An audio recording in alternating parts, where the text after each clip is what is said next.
C'était il y a plus de 800 ans. Les bâtisseurs me sortaient de terre. Dans ce Moyen-Âge fabuleux, je devais surpasser tout ce qui existait.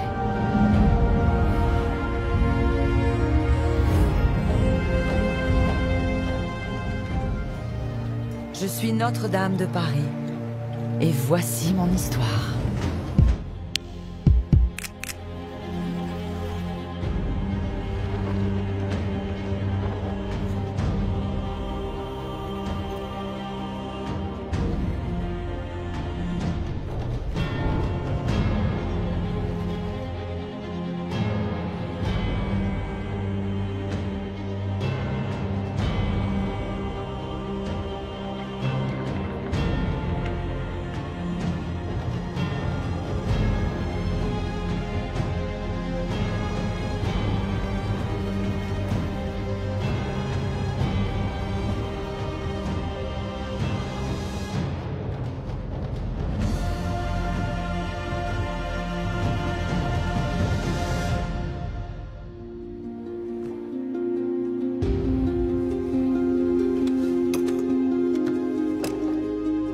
Géométrie, symétrie. Le maître d'œuvre qui prend le relais appartient à une nouvelle génération, dont les rêves sont décuplés par la science. Elle lui permet de concevoir, pour les façades de mon transept, des rosaces d'une incroyable virtuosité. La complexité du dessin de la rose de Jean est apparente, car il repose sur la répétition des mêmes formes, et donc des mêmes blocs de pierre. Mais ce qui avait séduit l'évêque et les chanoines, c'est la taille de ces rosaces. 13 mètres de diamètre. Les plus grandes de la chrétienté.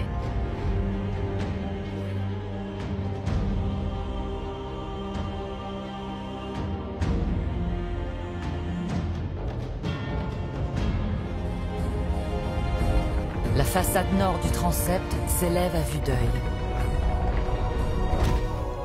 Et les premiers panneaux de verre commencent à arriver à Paris.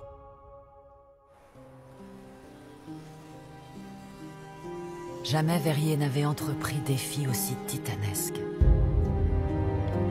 Chaque panneau doit d'abord être dessiné en taille réelle. Rois et prophètes de l'Ancien Testament, des dizaines de médaillons, plus de 25 000 morceaux de fer multicolores. Le vieux maître travaille avec l'ardeur d'un homme qui sait que le temps lui est compté. Donne-moi le carreau bleu, s'il te plaît.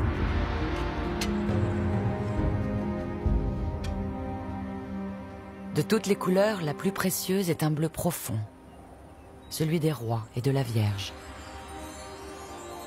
Tiré de la poudre de cobalt, sa formule est jalousement gardée et son prix exorbitant. Colorés par le cuivre, le fer ou le manganèse, les milliers de carreaux sont solidement assemblés à l'aide de baguettes de plomb. Les rosaces devront résister aux tempêtes et aux siècles. Quand les panneaux sont terminés, c'est la fille du verrier qui les convoie à Paris où ils sont montés.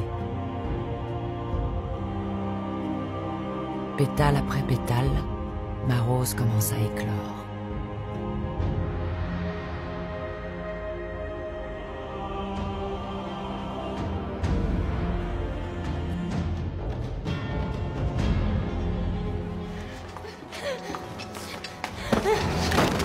Garde! Cette femme était en train d'invoquer Satan! Méfiez-vous d'elle. C'est une sorcière!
20 ans plus tard, la seconde rosace viendra éclore sur ma façade sud. Un visiteur du Moyen-Âge les a décrites si merveilleuses que l'âme a peine à se rassasier de les contempler.